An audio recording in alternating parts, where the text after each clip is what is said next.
Hunger. In my new life as a human, I was well tended. I ate lettuce leaves with Thousand Island dressing, and caramel apples, and popcorn with butter. My belly ballooned. But hunger, like food, comes in many shapes and colors. At night, lying alone in my poo pajamas, I felt hungry for the skilled touch of a grooming friend, for the cheerful grunts of a play fight, for the easy safety of my nearby troop, foraging or obtaining food through shadows. Remember what happened to Tag, I told myself. Don't think about the jungle. Sometimes I lay awake, wishing for the warmth of another just like me, asleep in a night nest of tender prayer plant leaves. I liked having sips of soda poured into my mouth, like a bubbling waterfall. But every now and then, I longed to search for a slender stalk or a tender stalk of arrowroot to feel the tease of a mango just out of reach. Still life. One day, Helen came home with something large and flat wrapped in brown paper. "Look what I bought today," she said excitedly as she tore off the paper. "A painting to go over the living room couch." "Fruit in a bowl?" Max said with a shrug. "Big deal." "This is fine art. It's called a still life," Helen explained. "And I think it's lovely." I dashed over to examine the painting, marveling at the colors and shapes. "See?" said Max's wife. "Ivan likes it." "Ivan likes to roll up poop and throw it at squirrels," Max said. I couldn't take my eyes off the apples and bananas and grapes in the picture. They looked so real, so inviting, so edible. I reached out to touch a grape, and Helen slapped my hand. "Bad boy, Ivan, don't touch." She jerked her thumb at Mac. "Honey, go get a hammer and a nail, would ya?" While Mac and Helen were busy in the living room, I wandered into the kitchen. A cake covered in thick chocolate frosting sat on the counter. I like cake. Love it, in fact. But it wasn't eating I was thinking about. It was painting. The frosting peaked and dipped like waves on a tiny pond. It looked rich and gooey, dark and smooth. It looked like mud. I scooped up a handful of frosting. I scooped up another. I headed to the refrigerator door. It was perfect. An empty, white, waiting canvas. The frosting wasn't as easy to work with as jungle mud. It was stickier and, of course, more tempting to eat. But I kept at it. I scraped off every last bit of that frosting. I may have eaten a little cake, too. I don't remember what I was trying to paint. A banana, most likely. I suppose I knew I was going to get in trouble, but at that moment, I just didn't care. I wanted to make something, anything, the way I used to. I wanted to be an artist again. Punishment. I soon learned that humans can screech even louder than monkeys. After that, I was never allowed in the kitchen. Babies. Back in those days, the Big Top Mall was smaller. It had a pony ride, a wooden train that bustled around the parking lot, a few bedraggled parrots, and a surly spider monkey. But when Mac brought me, a baby gorilla dressed in a crisp tuxedo, to the mall, everything changed. People came from far and wide to have their pictures taken with me. They brought me blocks and a toy guitar. They held me in their laps. Once, I even held a baby in mine.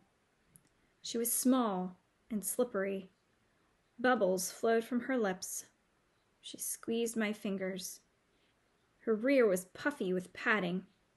Her legs bowed like bent twigs. I made a face. She made a face. I grunted. She grunted.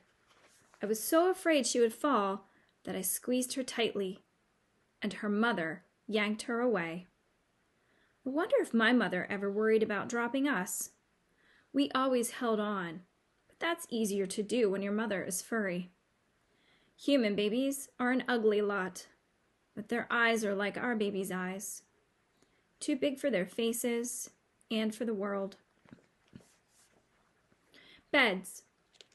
One day, after many weeks of loud talking, Helen packed a bag and slammed the front door and never came back.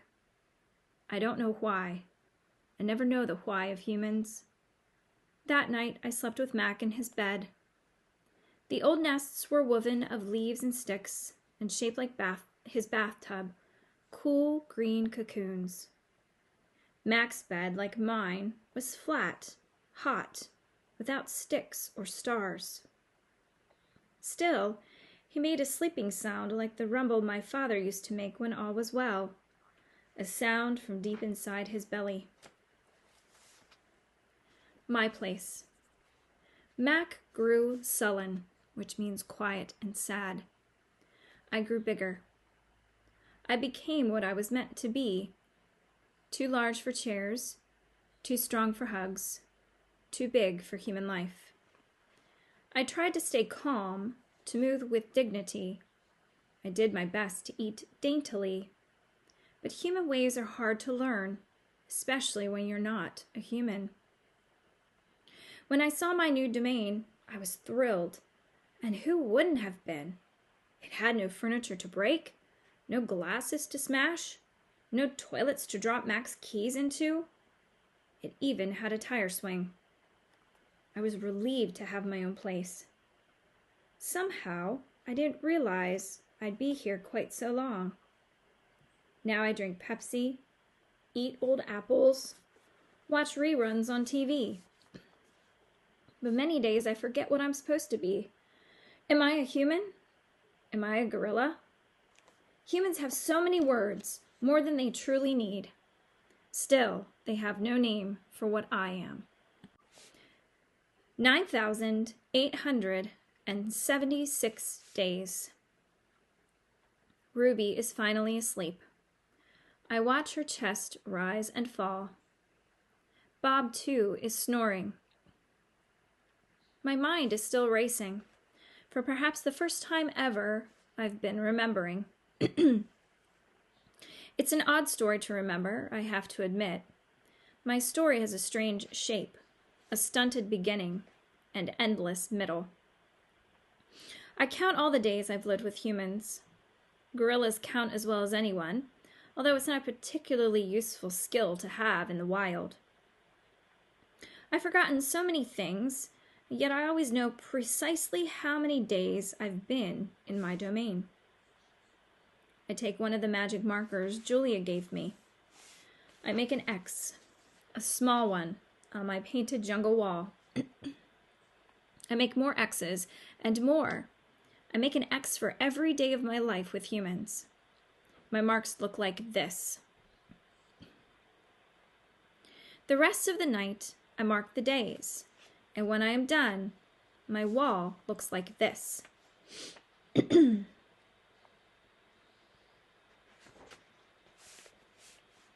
And so on, until there are 9,876 X's marching across my wall like a parade of ugly insects. A visit. It's almost morning when I hear steps. It's Mac. He has a sharp smell. He weaves as he walks. He stands next to my domain. His eyes are red. He's staring out the window at the empty parking lot. "Ivan, my man," he mumbles. "Ivan." He presses his forehead against the glass. "We've been through a lot, you and me." A new beginning. We don't see Mac for 2 days. When he returns, he doesn't talk about Stella. Mac says he is anxious to teach Ruby some tricks. He says the billboard is bringing in more visitors. He says it's time for a new beginning. All afternoon and into the evening, Mac works with Ruby. Ruby's feet are looped with rope so that she cannot run. A heavy chain hangs off her neck. Mac shows her Stella's ball, her pedestal, her stool. He introduces her to Snickers. When Ruby obeys Mac, he gives her a cube of sugar or a bit of dried apple. When she doesn't, he yells and kicks at the sawdust. When George and Julia arrive, Mac is still training Ruby. Julia sits on a bench and watches them. She draws a little, but mostly she keeps her eyes on Ruby. Bob watches too.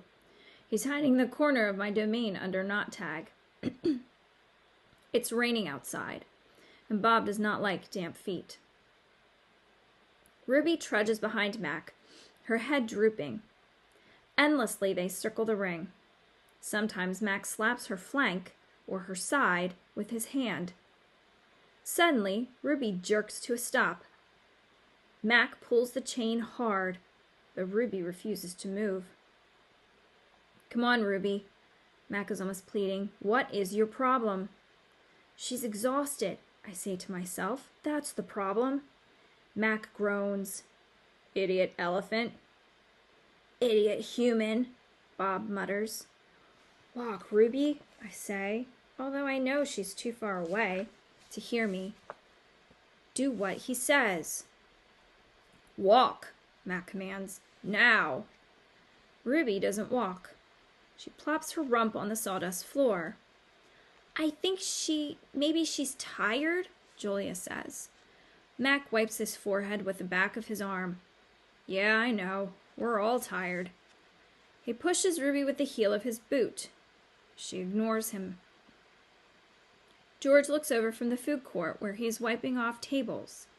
Mac, he yells, maybe you should call it a day. I'll close up. Mac yanks on Ruby's chain. She's as anchored as a tree trunk. He pulls harder and falls to his knees. That does it, Mac says. He brushes sawdust off his jeans. I'm through playing around. Mac stomps off to his office. When he returns, he's carrying a long stick. The gleaming hook on its end is almost beautiful, like a sliver of moon. It's a claw stick. Mac pokes Ruby with a sharp point. Not hard, just a touch. I can tell he wants her to see how much it can hurt. I growl low in my throat. Ruby doesn't budge. She is a gray, unmoving boulder. She closes her eyes, and for a moment, I wonder if she might have fallen asleep. I'm warning you, Max says. He breathes out. He stares at the ceiling. Ruby makes a huffing sound. Fine, Max says. You want to play it that way? He draws back the claw stick. No, Julia cries. I'm not going to hurt her, Max says. I just want to get her attention. Bob snarls. Max swings. The hook slices the air just a few inches above Ruby's head. See why you don't want to mess with me? Max says. He draws back the claw stick again. Now move! Ruby jerks her head, flinging her trunk toward Mac. She makes a noise that sends the sawdust scattering. It makes my glass shiver. It is the most beautiful mad I have ever heard. Ruby's trunk slaps into Mac. I don't see exactly where she strikes him. Somewhere just below his stomach, I think. And I know he must be uncomfortable, because Mac drops the claw stick and falls down on the ground and curls into a ball and howls like a baby. Direct hit, Bob says.